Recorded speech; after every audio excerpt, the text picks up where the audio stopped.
Gracias por acompañarnos. Nos encontramos Danilo Pérez y Flor Castañeda. Hoy queremos compartir con ustedes los principales hallazgos del estudio Desigualdades en los Servicios Públicos, Agua Potable y Saneamiento, Energía Eléctrica y Transporte Público en El Salvador. Estudio desarrollado por el consorcio UDESEN, CDC y Popolná. En efecto, este es un estudio desarrollado por este consorcio y pues con la responsabilidad del Centro para la Defensa del Consumidor, para lo cual contratamos a un equipo de consultores y de consultoras para que este estudio se hiciera factible. Yo creo que es un estudio muy importante, muy relevante, porque muestra datos, muestra información que da la información sobre las desigualdades en el país. Así como al tener esos datos, creo que eso nos permite interpretar la información para poder generar precisamente propuestas. ¿Y cuáles serían los principales avances que ha identificado el estudio en cuanto a la cobertura y acceso en el servicio de agua potable y energía eléctrica? Mire, yo creo que es importante empezar señalando, indicando que el país tiene un gran avance en el acceso, arriba del 98% de la energía eléctrica nacional. Es el tercer país de la región de Centroamérica en lo que se llama, que está evaluado por el Consejo de Energía, del Índice de Energía, que muestra que El Salvador en Centroamérica es el tercer país con una calificación de 62 sobre 100. Eso quiere decir que El Salvador tiene el tema de eficiencia en seguridad, en el tema de sostenibilidad, en el tema de acceso. Eso es importante. Y en el tema del agua potable, también yo quiero decir que de acuerdo a la información nacional, tenemos acceso arriba del 90 y pico % en acceso por cañería a la población. Entonces, ¿eso es positivo? Sí es positivo. ¿Eso es adecuado? Sí es adecuado. Como digo, si nos comparamos con países de la región, eso es bueno que El Salvador destaque, por ejemplo, en el tema de la sostenibilidad de las energías renovables. Yo creo que eso es importante señalarlo. Entonces, eso podríamos empezar diciendo sobre estos dos servicios, sobre todo, Flor. Sí, sin duda alguna, estos avances son importantes y los destaca el estudio. Sin embargo, aún se identifican desafíos que afectan principalmente a la población en condición de pobreza, las zonas rurales y las mujeres. Sí. ¿Qué nos dice el estudio sobre, destaca de estos desafíos? Gracias por poner la pregunta sobre el tema de los desafíos, porque así como encontramos avances, también el estudio lo que logra determinar precisamente son aspectos que tendrían que ser superados. Y hablando de energía eléctrica, si bien es cierto, tenemos, como decía, arriba de la conexión de energía, arriba del 90 y pico % de ese acceso, sin embargo tenemos el desafío que 4.9% de la población está conectada de la energía eléctrica a través del vecino. Esa conexión que de esas familias que tienen conexión por el vecino pone en riesgo la condición de esa familia, pero también la calidad de energía que está recibiendo. Por eso es que escuchamos que se me fundió el televisor, que se me fundió la licuadora o se afectó mi nevera, mi refrigeradora, etcétera. Hemos escuchado varios tipos de comentarios de ese tipo Y es precisamente por este tipo de conexiones. Entonces creo que es importante decir que hay que ponerle atención a esto. Pero yo creo que también es importante mencionar el tema de la desigualdad. Y en materia de la desigualdad, hablando de la energía eléctrica, yo creo que el estudio lo que nos muestra es que las familias más pobres, de bajos ingresos, pagaban en promedio en su tarifa, en la facturación, un 5.5% de sus ingresos. Eso era en el año 2010. Pero en el año 2023 pasaron a pagar el doble, 10.3%. Entonces, ¿qué pasa con las familias de ingresos más altos? En ese mismo periodo, 2010-2023, las de bajos ingresos, su facturación representaba en ingresos el 2.6%, frente al 5.5% que te acabo de mencionar, o que les acabo de mencionar, con respecto al pago de la facturación. Y pasaron a pagar de 2.6 los de más altos ingresos al 2023, 2.21%. Es decir, lo que aquí se queda claro y queda en evidencia es que quienes tienen más recursos, quienes tienen más ingresos, pues sí están mejor preparados para enfrentar los costos de la prestación de servicios públicos y en este caso hablando de la prestación del servicio de energía eléctrica. En cambio, quienes tienen menos ingresos, pues lejos de poderle aumentar ese nivel de ingresos para enfrentar esa facturación, disminuyó y sigue disminuyendo. Entonces, estamos comparando más de una década de ingresos, de 13 años, imagínate, 2010-2023. Y ahí notamos este tipo de situación. Y en el tema del agua, yo creo que es importante destacar varios aspectos. ¿A dónde están los desafíos? Por un lado, lo que nosotros estamos viendo es que las personas conectadas al servicio de agua potable están teniendo problemas en materia de la facturación. Eso nos lo dice el estudio. Hay algunas quejas por parte de usuarios que se quejan precisamente que a partir de los cambios de los contadores y de los medidores se les incrementó la facturación a partir de esos cambios. Ese es algo que hay que prestarle atención. El otro tema que yo creo que hay que ponerle atención, que lo aborda el estudio, es el pliego tarifario, sobre todo que se aplica a los negocios, a los pequeños comercios.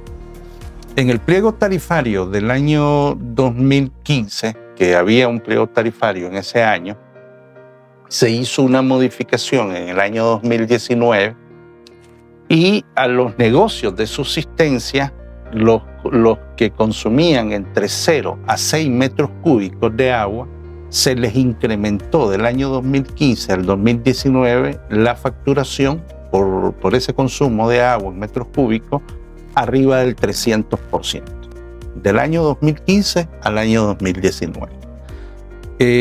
Recuerdo que al Centro para la Defensa del Consumidor, CDC, llegaron personas como señoras que venden tortillas, señoras que hacen pupusas, etcétera, prácticamente llorando.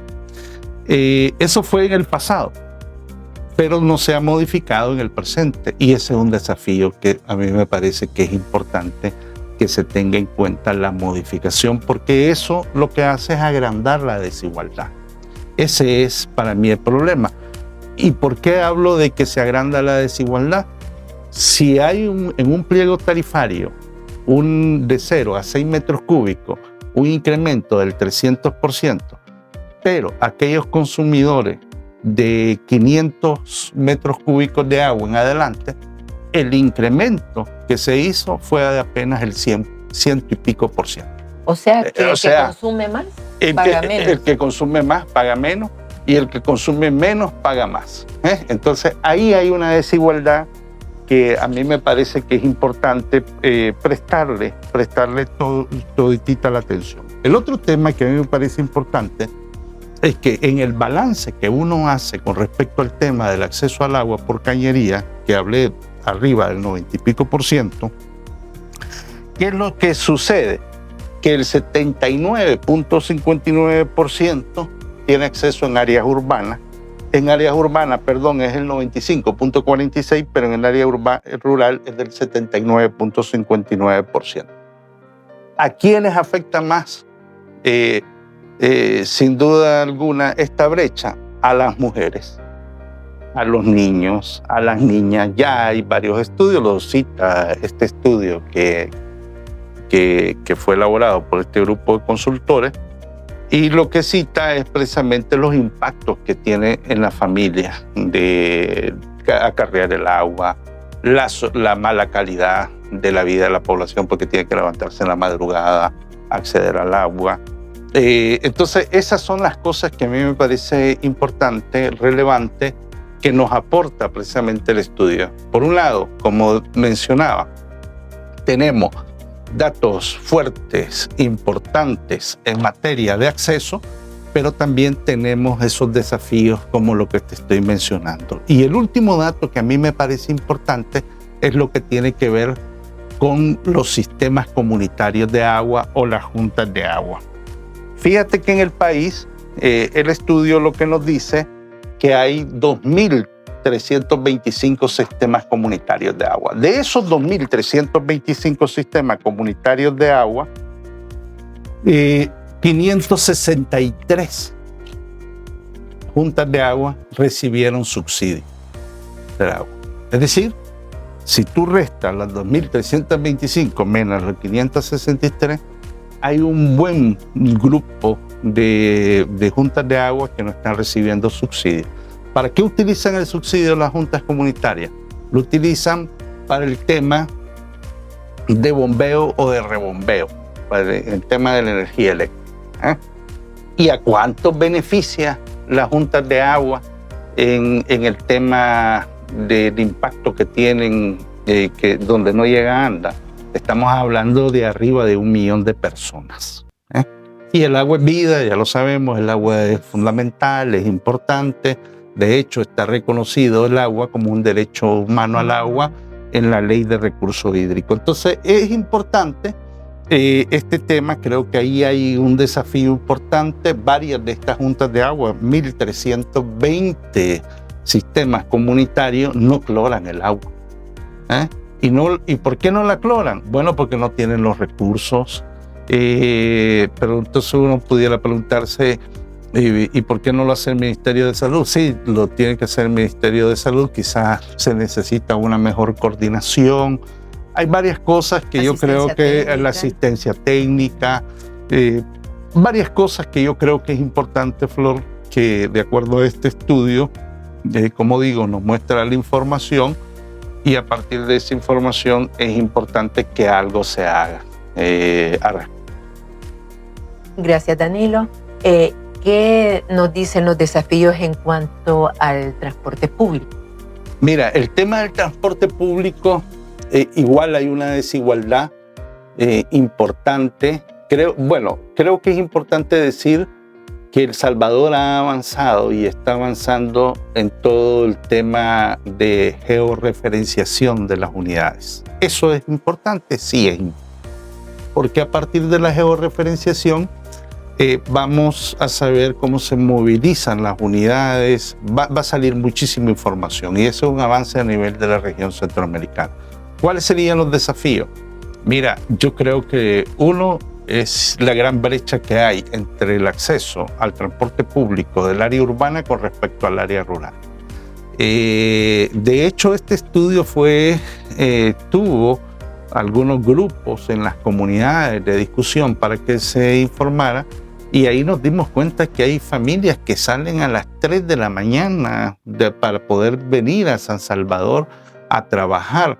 Pero no solo era la hora, sino que también era la calidad de las unidades de transporte, el problema de las tarifas, donde aparecía de que por un lado están determinadas tarifas autorizadas, pero los transportistas están cobrando otro tipo de tarifas, o sea, cuestiones que violentan inclusive el marco legal. Se hablaba mucho del tema del maltrato al pasajero, se hablaba mucho del tema del abuso hacia las mujeres, el problema que tienen las personas de la tercera edad o las personas con determinadas capacidades especiales que no pueden abordar las unidades de transporte público. Inclusive se hablaba del tema de la inseguridad todavía por las noches, agravado. Entonces, eso pudiéramos decir problemas de la brecha urbana-rural y ciertamente las grandes desigualdades. Entonces, este es otro tema que nos parece fundamental que se le pueda prestar atención, porque se requiere verse de qué forma se tienen que enfrentar estas desigualdades. Danilo, y si tuviéramos que resumir el estudio en cuanto a las propuestas y recomendaciones que tenemos como respuesta a estos desafíos, ¿cuáles serían estos? Mira, yo diría lo que nos dijo la gente, lo que dijo la gente en el estudio, porque lo bueno de este estudio, Flor, y amigas y amigos, es que es un estudio que no fue hecho porque a alguien se le ocurrió con los consultores, no, fue discutido con comunidades. Sí, socializado. Entonces, socializado. Entonces, ¿qué es lo que dijo la gente? En el tema de la energía eléctrica, dice, miren, si el gobierno nos llevara la energía eléctrica por la conexión a conectarnos, el problema es que no la podemos pagar, dice. Entonces aquí tenemos una brecha del tema del económico para poder acceder. Porque ¿qué es lo que hay que pagar? Lo que conocemos, la conexión de la mecha, que el contador, entonces no tiene el dinero. Entonces ellos hablaban más bien de la posibilidad de que se generaran proyectos de paneles solares, de energía solar, y que se pudiera ir construyendo y trabajando esa perspectiva. Eso es en el tema de la energía. En el tema del agua, lo que se propuso es revisar el pliego tarifario a partir de los negocios de subsistencia que he mencionado. ¿Cuáles son esos negocios de subsistencia? Las panaderías, las pupuserías, las tiendas, entonces las tortillerías, que se revise esa gran brecha que hay en el pliego tarifario que fue aprobado en el año 2019.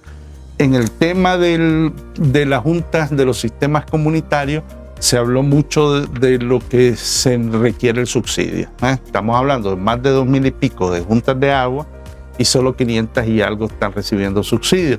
Y esto tiene que ver por aspectos de carácter administrativo, algunas cosas de carácter legal que debieran de ser resueltos para que más población en realidad sea beneficiada, porque al recibir el subsidio de estos sistemas comunitarios, la ventaja sería que la tarifa de agua que están pagando baje aún más. ¿Y eso en qué impacta? En mejores condiciones de vida, porque estamos hablando de servicios públicos. En el caso del transporte, miren, aquí hay, lo que aquí se requiere es, de acuerdo al estudio, es una autoridad nacional, donde los usuarios, los consumidores puedan poner sus reclamos. Entonces, no existe todavía una normativa adecuada, clara, para atender y satisfacer las denuncias de los usuarios, de los consumidores. Entonces, eso por un lado. Por el otro lado, lo que requiere es la inversión. Eso no hay que negarlo por las unidades de transporte de estas que tienen hasta las sillas rotas que se nos hablaba, sillas de madera, sin acolchonamiento ni nada. Y todo lo que tiene que ver la accesibilidad, sobre todo al tema de las personas de la tercera edad, de personas de condiciones especiales, etc. Entonces yo creo que va por ahí precisamente las propuestas que aparecieron de parte de las personas, de las comunidades, a las cuales fueron consultadas a través de este estudio, Flor. Gracias, Danilo, por toda esta valiosa información, dado que sin duda el acceso a los servicios básicos es el garante, ¿verdad?, de los derechos de la población. Hemos finalizado este podcast y les invitamos a ver los próximos podcasts a través del observatoriopoliticafiscal.sb. Muchísimas gracias, Flor, de veras. por este espacio, por este podcast. Y yo quiero dar el agradecimiento especial a la Unión Europea, al Ministerio Federal de Cooperación Económica y Desarrollo de Alemania, que a través de la Cooperación Alemana para el Desarrollo, la GIZ, se hizo factible, posible, el que pudiéramos hacer este estudio que fue pagado para los consultores y además la realización de este podcast. Entonces, especial reconocimiento de la cooperación solidaria e internacional para los aportes de la población salvadoreña. Y ese esfuerzo que hemos hecho como consorcio, ¿verdad? Con FUDESEN, con Popolnat y CDC.